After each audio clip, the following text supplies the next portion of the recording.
তো এই বোকো হারামের নাম আমি এর আগেও শুনেছি। এখন যদি আপনি নাইজেরিয়ার আপনার দিকে তাকান, জনসংখ্যার দিকে তাকান, তাহলে কিন্তু প্রায় 50-50, বুঝছেন? নাইজেরিয়ার জনসংখ্যা প্রায় 50-50 মুসলমান এবং খ্রিস্টান, এবং অল্প কিছু ধর্মাবলম্বী লোকও রয়েছে।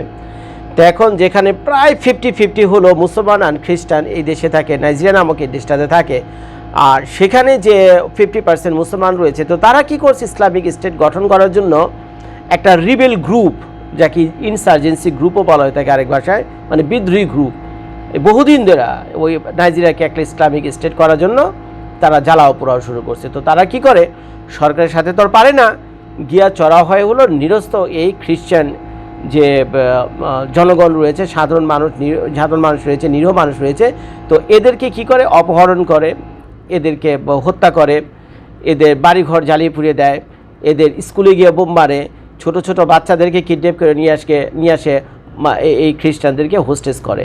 তো এইটা এই বারাক ওবামার আমলে আমি শুনেছি, বুঝছেন, এরকম দীর্ঘদিন ধরে চলছে। তো আমেরিকার সরকার বারবার নাইজেরিয়ান সরকারকে মানে অনুরোধ করে আসছিল, ভাই তোমরা এই বোকো হারাম যারা আছে, ভাই এদেরকে তোমরা সামলাও, আর আমরা যদি আসি আমরা কিন্তু তামা করে ফেলাম, আমরা যদি আসি, আমেরিকার সরাসরি কথা, আমরা যদি আসি তো কিন্তু তামা করে ফেলাম, কারণ আসমান থেকে যে বোম মারুম, আসমান থেকে যে আসমানি বোম নাইজেরিয়ার উপরে পড়বে, আসমান থেকে যে বোম পড়ে ওটা তো আসমানি বোমই ভাই।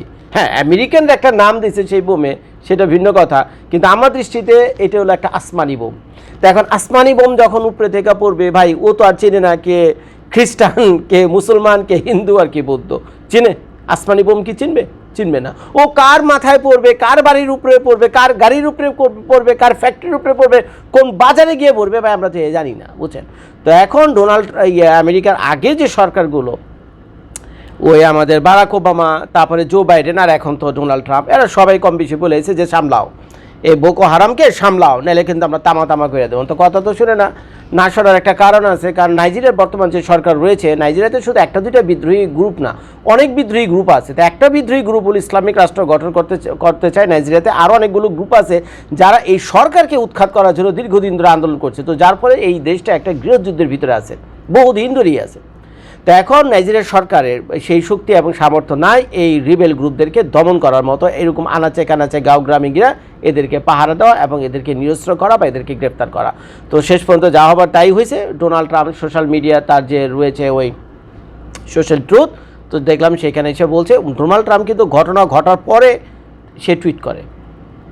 ডোনাল্ড ট্রাম্প যখন কোনো কিছু টুইট করে তার সোশ্যাল মিডিয়ার সোশ্যাল ট্রুথে, ঘটনা ঘটার পরে গিয়ে ট্রুথ করে, আগে করে না। আমগো পলিটিশিয়ানরা যেমন চাপাবাজ, শালা কিছু করার আগে 10টা করে পোস্ট দেয়, ঘটনা ঘটার আগে 10টা করে পোস্ট দেয়, বুঝছেন, পরে দেখা যায় ঘটনা কিছুই করে না।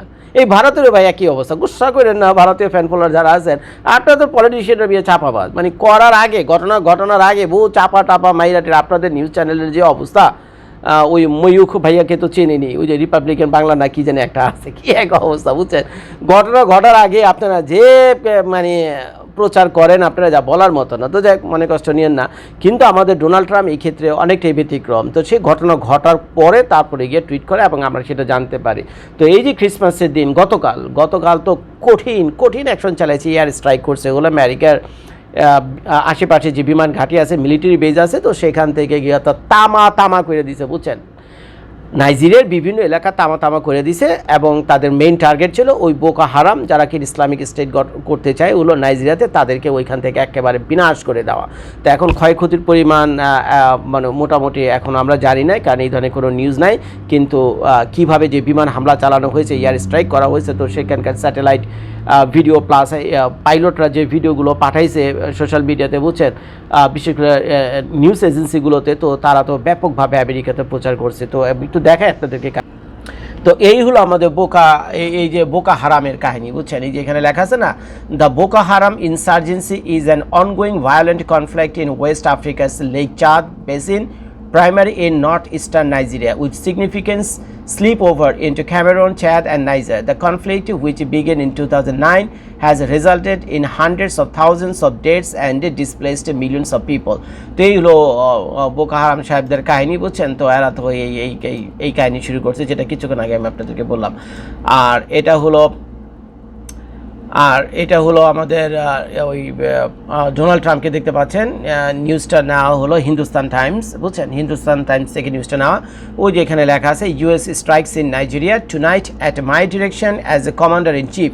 তো আপনারা জানেন কি না জানি না, ডোনাল্ড ট্রাম্প কিন্তু আমেরিকার মিলিটারি কমান্ডার ইন চিফ। ওই যে লেখা আছে commander in chief, the United States launched a powerful and deadly strike against IS terrorist some. বাস তো ভাই যাওয়াবার তাই হয়েছে, যাওয়াবার তাই হয়েছে, এবার সামলাও, এবার সামলাও। আমি বুঝি না ভাই, 2025 সালে আইসো আপনার ধর্মের নামে এগুলো কেন করেন ভাই? আমিও তো ভাই মুসলমান, মানুষের সাথে ভাই একটু মিলে জিলে থাকা যায় না? কি দরকার রে ভাই? এই যে আমেরিকাতে হিন্দু বৌদ্ধ খ্রিস্টান মুসলমান সব দেশের লোকই তো আছে, কোনোদিন নিজেদের মধ্যে মারামারি কাটাকাটি করে? কোনো ঝগড়া বিবাদ আছে? হ্যাঁ, মাঝে মধ্যে আমাদের দুই চারটা মুসলমান ভাই পাগলা কিছু আছে, বুঝছেন, এই বিভিন্ন জায়গায় জিহাদ টিহাদ শুরু করে গিয়ে, বুঝছেন, মরেও গিয়ে স্পট ডেডও হয়ে যায়। তাই না? বুঝি না ভাই, দরকার আমার ধর্মকে এটা বলে, কোরআন শরীফে কোথায় আছে বলেন তো? আমাকে একটা ইসলামিক স্টেট করতে হইব, কোথায় আছে বলেন? সবাই মিলে ঝিলে থাকলে তো, যেখানে ইসলামিক স্টেট আছে তা আছে, আর যেখানে তো নাই নাই, সে দেশের সরকার আছে, সংবিধান আছে, মেনে যেটা চললেই হয়। কি দরকার এরকম লড়াই টড়াই করা, মানুষকে খুন খারাপি করাও, এইসব আউল ফাউল কাম করা? এখন নিজেরা তো মরবে, নিয়ে আশেপাশে সাধারণ মানুষগুলো মরবে। এই যে বোকা রাতনে যে বাইরে আছে, যাদের উপর বোম ফালাইছে, এরা তো সবই মুসলমান। আমেরিকা যাদের উপর বোম ফালাইছে, যে আসমানি বোম ফালাইছে, সেগুলো সবগুলি তো মুসলমান। তো এখন এদের সাথে তো অনেক নিরীহ মানুষও মারা যাবে রে ভাই। কি দরকার এইসব কাহিনী করা? আমি বুঝি না ভাই। ভিডিওটা নিচে কমেন্ট করে জানেন তো ভাই, কি অশান্তি শুরু করছে এরা ভাই, কি অশান্তি শুরু করছে ভাই। আপনি একটু মিলে জিলা থাকেন। এমনি আমাদের মুসলমান সম্প্রদায় পুরো কমিউনিটি নানান বিপদের ভিতরে আছে, কোথাও গিয়া মিয়া মুখ দেখানো যায় না। এই নানান ঝামেলার সাথে আমরা গিয়ে ইনভলভ, ওই ব্রিটেনের ঝামেলার সাথে গিয়ে ইনভলভ, জার্মানিতে একই কাহিনী, ফ্রান্সে একই কাহিনী, আমেরিকাতে তো লাগিয়ে রয়েছে, মানে ইভেন বাংলাদেশেও, এখন বাংলাদেশে তো মুসলিম প্রধান দেশ, ইভেন বাংলাদেশেও নিজেদের মধ্যে ওই কামড়ি করে ভাই। কই যাবো ভাই আপনি করলে বলেন, কই যাবো ভাই? এখন 2025 সাল আগে যা করছেন ভাই, এখন ভালো হয়ে যান প্লিজ ভাই, আল্লাহ দোয়াই লাগে আপনাদের, বুঝছেন। আমাদের ধর্ম হলো শান্তির ধর্ম ভাই, আমি যেটা বিশ্বাস করি, আমাদের ধর্ম হলো শান্তির ধর্ম। এইগুলো আপনারা ভাই ছেড়ে দেন, ভালো হয়ে যান, বুঝছেন। সবার সাথে মিলে জিলে থাকেন, আল্লাহও খুশি হবে, বুঝছেন।